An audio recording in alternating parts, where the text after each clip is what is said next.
నమః శివాయ. మనం భగవద్గీత ప్రాక్టికల్ లైఫ్ అని చెప్పి ఏదైతే తెలుసుకుంటున్నామో, అందులో ఆత్మజ్ఞానం కొంత తెలుసుకున్నాము. తర్వాత బ్రహ్మ జ్ఞానము. అసలు బ్రహ్మం అంటే ఏంటా అని చెప్పి నిన్న తెలుసుకున్నాము. సో దాని కంటిన్యూషన్ ఈరోజు తెలుసుకుందాము. సో నేను మళ్ళీ శ్లోకాలు వేసి చూపిస్తాను. ఎందుకంటే కొంతమంది యూట్యూబ్ ద్వారా కనెక్ట్ అయ్యే వాళ్ళు సడన్ గా ఎపిసోడ్ అన్నది చూస్తారు. ఆ చూసినప్పుడు ఆ వెనక రెఫర్ చేయకపోవడం అన్నది జరుగుతూ ఉంటుంది. సో వాళ్ళ కోసమని మళ్ళీ ఒక్కసారి రీక్యాప్ ఇచ్చి చూపిస్తాను. మీకు రివిజన్ అయిపోతుంది.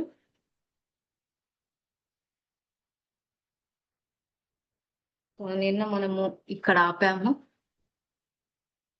సో త్రిగుణాత్మకమైన మాయ చేత ఆవృతుడైన నేను అందరికీ గోచరించుకున్నాను. కేవలం నా భక్తునికే ప్రకాశితుడనవుతున్నాను కనుక మోహాంధకారమైన ఈ జగత్తు నా జన్మ మృత్యురహితమైన అవ్యయ ఈశ్వర స్వరూపాన్ని గ్రహింపజాలకున్నది.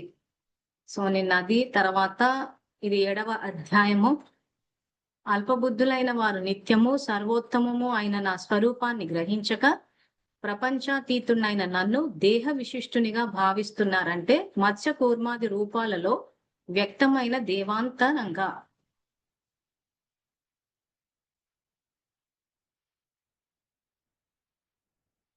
సో బ్రహ్మం అంటే ఏంటా అని చెప్పి ఇక్కడ 8వ శ్లోకంలో అధ్యాయంలో 3వ శ్లోకంలో ఉంది. అక్షర పరబ్రహ్మ యోగం ఇది. సర్వోత్తమం శాశ్వతమైన పరమాత్మని బ్రహ్మమని, ఆత్మ పరమాత్మ తత్వాన్ని ఆధ్యాత్మికమని చెప్తారు.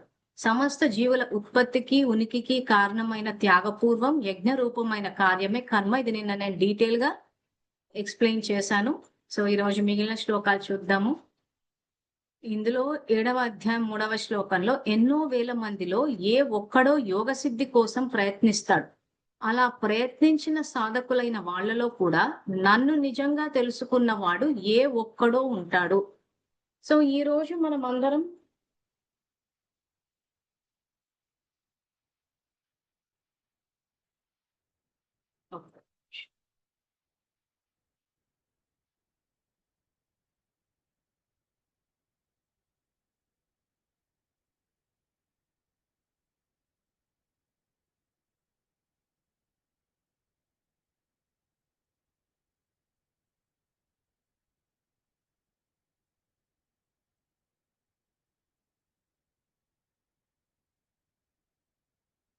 సో ఇందులో ఎన్నో వేల మందిలో ఏ ఒక్కడో యోగ సిద్ధి కోసం ప్రయత్నిస్తాడు. అలా ప్రయత్నించే సాధకులైన వాళ్ళలో కూడా నన్ను నిజంగా తెలుసుకున్నవాడు ఏ ఒక్కడో ఉంటాడు.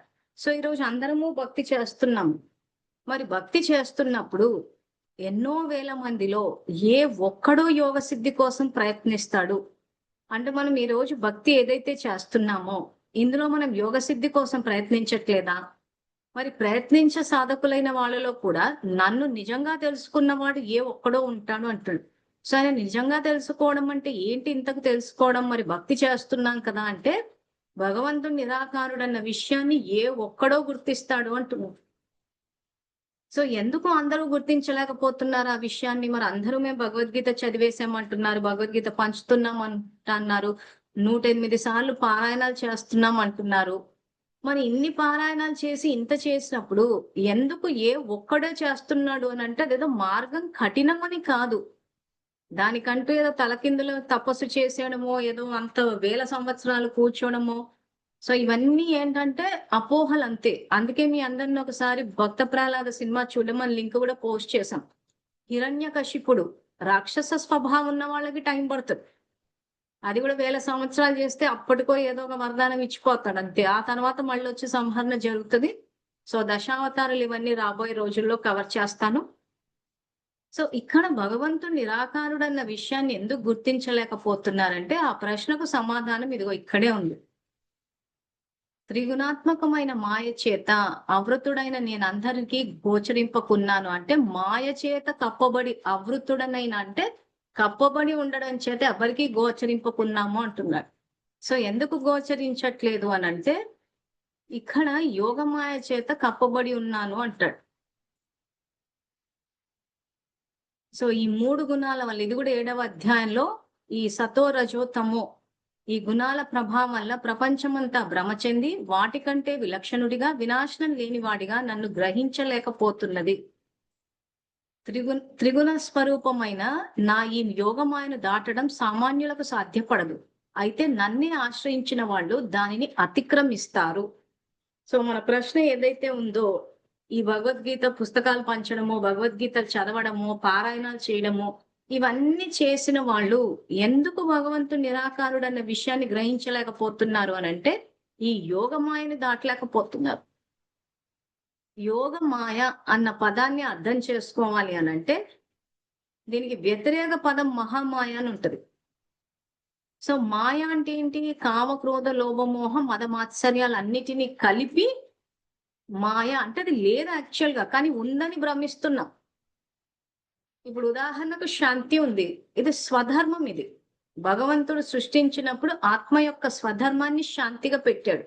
కానీ మనము బయట కర్మేంద్రియాలు డామినేట్ అయిపోవడం వల్ల బయట నుంచి అంత తీసేసుకుంటున్నందుకు క్రోధాన్ని తీసుకుంటున్నాం, అంటే పరధర్మంలోకి వెళ్ళాం.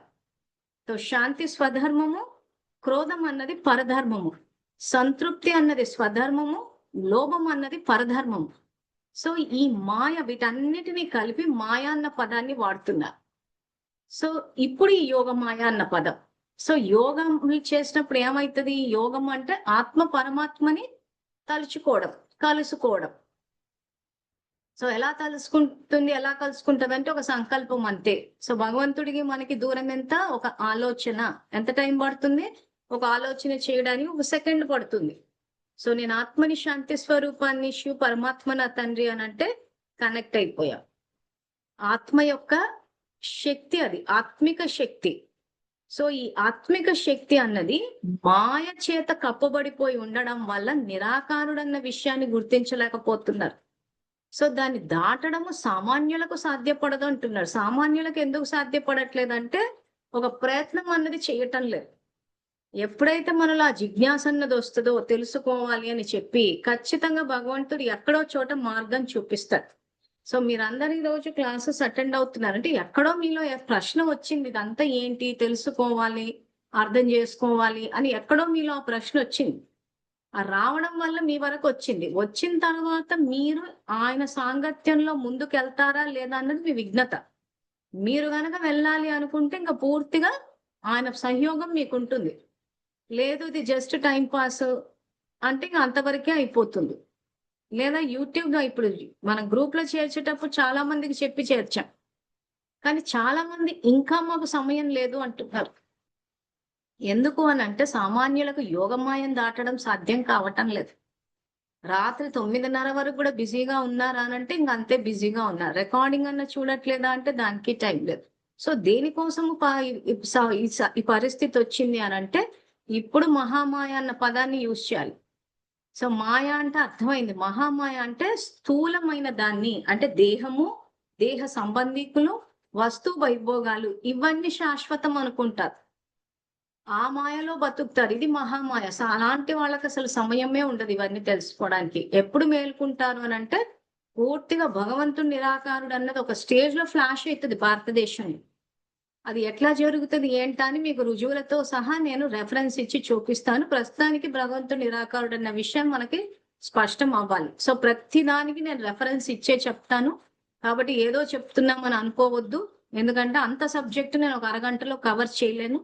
కాబట్టి రోజు కొంచెం కొంచెం చెప్తూ వస్తాం. కాబట్టి అది ఆ పాయింట్ మీద డీటెయిల్గా వెళ్ళేటప్పుడు ఎప్పుడు నిరాకారుడు అన్న విషయం బయటకు వస్తే ఏం జరుగుతుంది, సో ధర్మస్థాపన అంటే ఏం చేస్తానని భగవంతుని గురించి ఆయన యొక్క కర్తవ్యాన్ని చెప్పేటప్పుడు అక్కడ కవర్ చేస్తాను.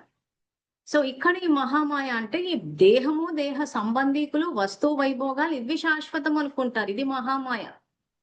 కొద్దిమంది ఆ స్టేజ్ దాటి ఎక్కడో వీళ్ళ ఆత్మశక్తి అని తెలుసుకోవాలి, చెయ్యాలి, ఆధ్యాత్మికంగా వెళ్ళాలి, చదువుకోవాలి అన్న స్థితి వస్తుంది.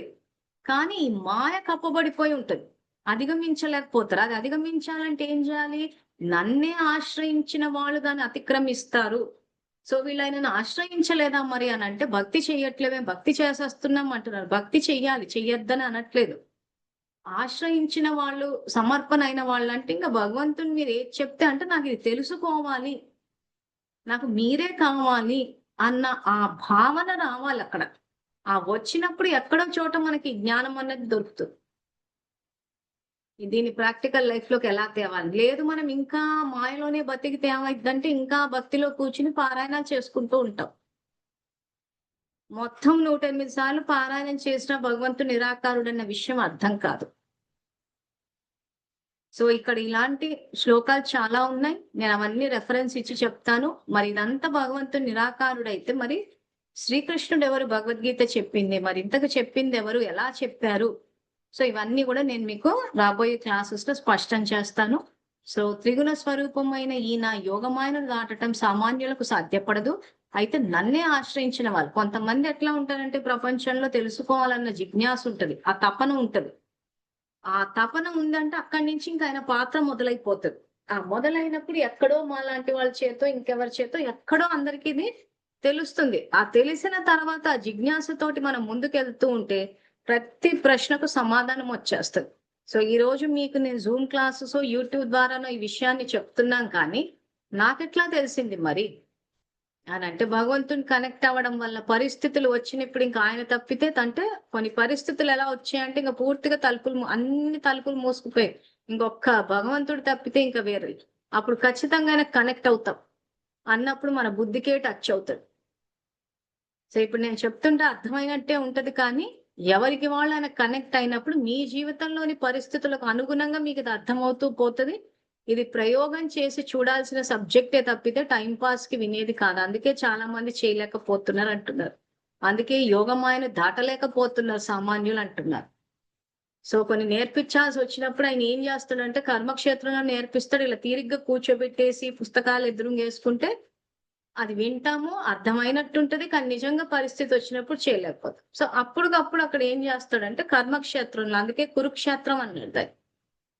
కురుక్షేత్రంలో అంత సైన్యం మధ్యలో నిలబెట్టి చెప్పాడు అని అంటే అంత సైన్యం అంత మామూలుగా ఈ రోజు ఓ చిన్న సమస్య వస్తేనే వెంటనే యుద్ధాలకు మాటలతోటి చేతలతోటి యుద్ధాలకు దిగిపోతుంటే అంత కురుక్షేత్రంలో భగవద్గీత చెప్పినంత సేపు కౌరవ సైన్యం నిలబడి సరే కథ మొత్తం క్లాసులు చెప్పుకోండి అని వింటూ కూర్చోరు కదా. సో కురుక్షేత్రం అంటే ఏంటి? అక్కడ కర్మలు ఆచరించే క్షేత్రము. ఆ క్షేత్రంలో సమస్య విషాదం వచ్చినప్పుడు చెప్పాడంటే ఇప్పుడు మనం కర్మలు ఆచరిస్తున్నాం. కర్మలు ఆచరించే క్షేత్రంలో కౌరవుల ద్వారా, కౌరవులు అంటే ఎవరు? భగవంతుడు చెప్పే అంటే ఆజ్ఞాకారులు కాదు, విధి విధానాలు కొన్ని పాటించేస్తారే తప్పితే అసలు ఆజ్ఞాకారులు ఉండరు. సో వాళ్ళు భగవంతుణ్ణి కోరుకోరు. సో అందుకే మహాభారతం యుద్ధానికి ముందు సీన్ లో దుర్యోధనుడు అర్జునుడు ఇద్దరు శ్రీకృష్ణుని కలవడానికి వస్తారు, ఆయన సహాయాన్ని పొందడానికి. ఇది అందరికీ తెలిసిన విషయమే. సో వచ్చినప్పుడు ఏమవుతుంది? దుర్యోధనుడు తల దగ్గర కూర్చొని ఉంటాడు, అర్జునుడు పాదాల దగ్గర కూర్చొని ఉంటాడు. ఆ తర్వాత స్వామివారు లేచిన తర్వాత ఏం కావాలని అడిగినప్పుడు దుర్యోధనుడు అక్షౌణి సైన్యం కావాలంటాడు, అర్జునుడు మీరే కావాలి అని అంటాడు. సో ఇప్పుడు పరిస్థితి అదే ఉంది. కర్మక్షేత్రంలో అర్జునుడికి చెప్పేటప్పుడు కౌరవులు ఎవరు అని అంటే అక్షౌణి సైన్యాన్ని కోరుకున్నారంటే మీకు అర్థమయ్యే భాషలో చెప్పాలి అంటే money power, muscle power, political power. అంటే ఆర్థిక బలము, మజిల్ పవర్ అంగబలము, పొలిటికల్ పవర్ రాజకీయ బలము, అంటే మాయ యొక్క భిన్న భిన్న రూపాలు అన్నమాట. దుర్యోధనుడు, దుశ్శాసనుడు, శకుని, ధృతరాష్ట్రుడు ఈ అర్థం ఏంటా అని ఇంతకన్నా ముందు వాటిలో చెప్పేశాను. సో ఇలాంటి సమాజం ఉన్న చోట మనం ధర్మం ప్రకారం నిజాయితీగా బతకగలమా అన్నది ఇక్కడ ప్రశ్న. బ్రతకొచ్చు అని ఇక్కడ భగవానుడు చెప్తున్నాడు. కానీ అక్కడ ఏమవుతుంది? ఈ యోగమాయ చేత కప్పబడి ఉండిపోవడం వల్ల, శక్తి కప్పబడిపోయి ఉండడం వల్ల భగవంతుని గుర్తించలేకపోతున్నాం. అంటే 100 మంది కౌరవ సైన్యం ఉన్న చోట ఈ రోజు నేను నిజాయితీగా బతకాలంటే ఖచ్చితంగా భగవంతుని యొక్క సపోర్టు గైడెన్స్ అవసరం. దాన్ని ఆయన భగవద్గీత ద్వారా ఇస్తున్నారు. సో అయితే అందుకే ఇక్కడ స్క్రీన్ మీద శ్లోకం చూపిస్తున్నాం. అందుకే ఆశ్రయించిన వాళ్ళే దాన్ని అతిక్రమిస్తారంటే ఆయన శక్తి అవసరం ఈ రోజు మనకి. ఆ శక్తి లేకుండా ఏం చేయలేరు. సో భగవంతుడు సకల చరాచర జగత్ అంతా వ్యాపించి ఉన్నాడంటే ఆయన శక్తి వ్యాపించింది. భగవంతుడు వ్యక్తి కాదు, శక్తి. ఆ శక్తి ద్వారా మొత్తం ప్రపంచం నడుస్తుంది. ఆత్మజ్యోతి ఆరిపోయే సమయానికి వచ్చి జ్ఞానం ఇచ్చి శక్తినిచ్చి మళ్ళీ సృష్టిని మొత్తం ధర్మబద్ధంగా సతో ప్రధానంగా చేస్తాడు. అది ఎలా అన్న ప్రక్రియ కూడా మనం ఆయన కర్తవ్యాన్ని తెలుసుకున్నప్పుడు తెలుసుకుందాము. తర్వాత పాపాత్ములు, మూడులు, మానవాధములు, మాయలో పడి వివేకం కోల్పోయిన వాళ్ళు, రాక్షస భావాలను ఆశ్రయించిన వాళ్ళు నన్ను పొందలేరు అంటున్నాడు. సో అది ఎవరికి వాళ్ళు ప్రశ్న వేసుకోవాలి. ఇంతకాయనని పొందామా? పొందడం అంటే ఏంటి? ఆయన సాంగత్యం మనకు అనుభవంలోకి వస్తుంది, ఆయన ప్రేమ మనకు అనుభవంలోకి వస్తుంది, ఆయన తోడు మనకు అనుభవంలోకి వస్తుంది. అది ఎలా వస్తుంది అన్నది మనం ఇప్పుడు ప్రయోగం చేసి చూడాలి. అంటే జీవితంలో ధారణ చేసి చూడాలి జ్ఞానాన్ని. సో ఏ రకంగా ధారణ చేయాలి, ఎక్కడెక్కడ ధారణ చేయాలి అన్నది కూడా కొంత కవర్ చేశాను ఇంతకన్నా ముందు ఎపిసోడ్లలో. సో ఈ రోజు మనం గనక ఆలోచించేటప్పుడు స్టార్ట్ చేయడం సమయంతో స్టార్ట్ చేస్తే, నా దగ్గర సమయం లేదు అని లేదని లేకుండా పోతున్నాం. పిల్లలు వినరు అని చెప్పి వాళ్ళలో శక్తిని తీసేస్తున్నాం. ఎవరైనా ఇది రైట్ రాంగ్ అని చెప్తే, మేం చెప్పిందే రైట్, నువ్వు నాకు చెప్పేంత వాళ్ళ అంటే మూర్ఖత్వం అన్నమాట. పాపాత్ములు ఎక్కడ చూడు పాపాలు పెరిగిపోతూ ఉన్నాయి. అసలు పాపాలంటే ఏంటా అన్నది కూడా తెలుసుకుందాం. ఆత్మ యొక్క పరధర్మంలో ఉండి చేసే కర్మలు పాపాలు, ఆత్మ యొక్క స్వధర్మంలో ఉండి చేసేవన్నీ పుణ్యకార్యాలు. సో ఇలాంటి పాపాత్ములు, మూడులు, మానవాదములు, మాయలో పడి వివేకం కోల్పోయిన వాళ్ళు, వీళ్ళు ఎవ్వరు కూడా రాక్షస భావాలు ఆశ్రయించిన వాళ్ళు నన్ను పొందలేరు అంటారంటే ఆయన తోడుని, ఆయన సాంగత్యాన్ని పొందలేరు. సో ఒక్కసారి భగవంతుని సాంగత్యంలోకి వస్తే ఆ భావనే వేరుంటుంది. జీవితంలో ఎంతో మనశ్శాంతి, ఎంతో సంతోషము, ఆరోగ్యము, ఇవన్నీ అనుభవంలోకి వస్తాయి. కానీ భగవంతుని ఎక్కువగా పూజించి ఎక్కువగా తలుచుకుంటే కష్టాలు వస్తాయి, మంచి వాళ్ళకే కష్టాలు ఎక్కువ అన్న ఒక అపోహ వచ్చేసింది చాలా మందిలో. సో ఈ రోజు అర్జునుడికి చెప్పేటప్పుడు కర్మక్షేత్రంలో చెప్పాడు. ఎందుకంటే తీరిగ్గా కూర్చుని వినేసి చేస్తే ఎక్కదది. ఎందుకంటే మనం వాడం అక్కడ. ఇప్పుడు నేను కూడా చిన్నప్పుడు ఎప్పుడో స్కూల్లో 8th క్లాస్ ఉన్నప్పుడు చదివాను భగవద్గీత. ఏదో కొంచెం అర్థమైనట్టు అనిపించింది, కానట్టు అనిపించింది, కానీ నిజంగా ఎట్లా దీన్ని పాటిస్తారా అన్నది క్లారిటీ రాలే. ఎప్పుడైతే నేను స్టేట్ బ్యాంక్ లో ఉద్యోగం చేసేటప్పుడు ఆ ఉద్యోగ రీత్యా వచ్చిన సమస్యలు వచ్చినప్పుడు పరిష్కారం ఏంటని ఆలోచన వచ్చేది. అప్పుడు ఇంకా దారులు మూసుకుపోతే ఏం చేస్తాం? భగవంతుడిని తలుచుకుంటాం కదా. అసలు సమయానికి ఎంతో మంది ఉంటారు మన చుట్టూ, కానీ సమయానికి ఎవరు రారు. ఉత్తమ మాటలు, ఇంకా మన వెంట ఉన్నోళ్ళే మనకు వెన్నుపోట్లు కూడా వేసేస్తుంటారు. సో మన వెంట నమ్మకంగా ఉండి మనని గమ్యాన్ని చేర్చి మనల్ని సురక్షితంగా పెట్టేది ఆ భగవంతుడు ఒక్కడు. సో అటువంటి పరిస్థితులు వచ్చినప్పుడు కనెక్ట్ అయితే ఆ బుద్ధికి టచ్ అవుతూ పోతుంది. మరి చిన్నప్పుడు 8th క్లాస్ చదివినప్పుడు ఎందుకు అర్థం కాలేదంటే అప్పుడు పెద్దగా ఏం సమస్యలు లేవు. ఊరికే స్కూల్కి వెళ్ళి రావడము, చేయడము, ఏదో పుస్తకాలు చదువుకోవడమే తప్పితే నిజంగా జీవితం అన్నది అక్కడ ఎక్కడ చూసాము? సో నాన్న సంపాదిస్తుంటే, అమ్మ వండి పెడుతుంటే చదువు జరిగిపోయింది. కానీ బాధ్యతలు ఎక్కడ ఉన్నాయి? అసలు సంపాదనని, ఒక జీవితం అని ఎక్కడ చూసాము అప్పుడు? సో కాబట్టి అది కురుక్షేత్రంలో నేర్పించాడు. అంటే కర్మలు ఆచరించే క్షేత్రంలోనే ఇస్తాడు. ఆ ట్రైనింగ్ ఇచ్చేటప్పుడు ఏమైతుందంటే, మా మంచి వాళ్ళకే కష్టాలు వస్తున్నాయి, అసలు భగవంతుడిని పూజలు చేయని వాళ్ళు, పట్టించుకొని వాళ్ళు సుఖంగా ఉన్నారు, మేమే కష్టపడిపోతున్నాం అంటే యాక్చువల్ గా ఒక సమస్య అంటూ వచ్చినప్పుడే మనలోని శక్తి బయటకు వస్తుంది. ఎవరైనా సమస్య క్రియేట్ చేస్తున్నారు అంటే మనలో శక్తిని బయటికి తీసుకురావడానికి. ఆ రకంగా ఆలోచించి చేస్తే ఒక స్టేజ్ లో మీరు పూర్తిగా శక్తిశాలిగా అయిపోతారు. ఒక స్టేజ్ లో మీరు పూర్తిగా భయం లేని వాళ్ళు అయిపోతారు. కానీ చాలా మంది ఏం చేస్తారంటే ఆ తెలుసుకోవాలన్న తపనతో తెలుసుకుంటారు, భగవంతుడి సాంగత్యంలోకి వస్తారు, ఆయన ట్రైనింగ్ మొదలు పెట్టేసరికి తట్టుకోలేకపోతారు. అమ్మో కష్టాలా అంటారు. అవి కష్టాలు కాదు, మనల్ని శక్తిశాలిగా చేస్తున్నారు. సత్యత అన్న నావ కదులుతుందే తప్పితే మునగదు. ఆ నమ్మకం ఉండాలి ఆయన మీద. కానీ ఏమైపోతుందంటే ఆ సమస్య అన్నది రాగానే ఏదో ఇంకా భరించలేమేమో అన్నట్టు ఉంటుంది, చేసి గివప్ చేసేస్తాం. ఈరోజు సపోజ్ భగవంతుని ఆరోగ్యం కావాలని అడిగాం అనుకోండి, జ్ఞానాన్ని ఇస్తాడు, శక్తిని ఇస్తాడు. సో మనం 10 సంవత్సరాలు లేదా జీవితాంతం ఇప్పుడు ఈ రోజుల్లో బీపీ, షుగర్ ఇట్లాంటి రోగాలు ఉంటే ఇక బతికున్నంత కాలం ఇంతే అంటున్నారు. కానీ కాదు. కరెక్ట్‌గా డాక్టర్ చెప్పిన పద్ధతులు పాటించి, భగవంతుడి నుంచి ఆత్మలో ఉన్న పాపాన్ని గనుక తీయించుకుంటే అవన్నీ చేసేయొచ్చు. అవన్నీ క్యూర్ చేయొచ్చు. సో, జీవితాంతం అనుభవించాల్సింది సపోజ్ ఒక భగవంతుడు ఒక 10 నిమిషాలకు తీసుకొచ్చాడు అనుకోండి. కొంచెం తీవ్రత పెరుగుతది. ఆ నిమిషంలో తట్టుకోలేకపోతారు.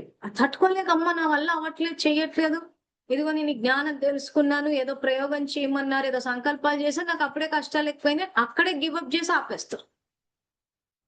ఒక్క 10 నిమిషాలు ఓపిక పట్టేసి ఉండింటే మొత్తానికి ఆ రోగం నయమైపోతది. సో, ఇక్కడ భగవంతుని అందుకే వేల మందిలో ఎవరో సాధన చేస్తే ఏ ఒక్కడో నన్ను తెలుసుకుంటున్నానని అనడానికి కారణం అదే. ఎందుకంటే ఆ అసలు ఆ కష్టాలన్న పదమే వాడొద్దు. భగవంతుడిచ్చే ట్రైనింగ్ అది. దానివల్ల మనం పూర్తిగా మునిగిపోతాం అంటే ఏం మునిగిపోము. నా జీవితంలో జరిగిన సంఘటనలు ఉదాహరణకి చెప్తా. ఎందుకంటే ఇప్పుడు నేను ఇలా చెప్తే ఏమంటారంటే, ఇలా కూర్చొని చెప్తే ఎన్నైనా మాట్లాడొచ్చు. మా జీవితంలో ఎన్ని సమస్యలు లేవు. నిజంగా ఆ సమస్యొచ్చినప్పుడు ఈమొచ్చి నిలబడుతదా? ఈమెకి భగవద్గీత అయితే చెప్తుంది అంటారు. వచ్చాయి నా జీవితంలో సమస్యలు. ఎలా పరిష్కరించానా అన్నది కూడా ప్రాక్టికల్ ఎగ్జాంపుల్స్ తోటి మీ అందరికీ చెప్తాను.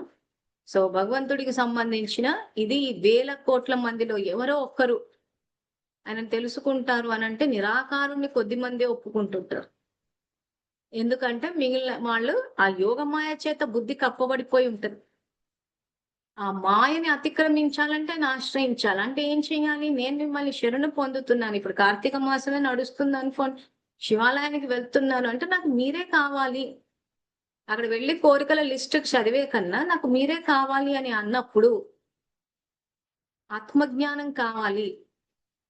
ఆ శ్రేష్టమైన జ్ఞానం కావాలి, శక్తి కావాలి, మీరే కావాలి అని కోరుకున్నప్పుడు మన జీవన ప్రస్థానం స్టార్ట్ అవుతది. మనం ఇంకా పిల్లలకు ఉద్యోగాలు రావాలి, పెళ్ళిళ్ళు అవ్వాలని ఇక్కడే పరిమితం అయితే అవన్నీ మనం చేసుకున్న కర్మలకు జరుగుతాయి. దానికి అక్కడ అవసరం లేదు. మనం ఏ కర్మలు చేసుకుంటామో దానికి తగ్గట్టు ఉద్యోగాలు, పిల్లలు, పెళ్ళిళ్ళు జరిగిపోతాయి. దేనికి భగవంతుడు అవసరము?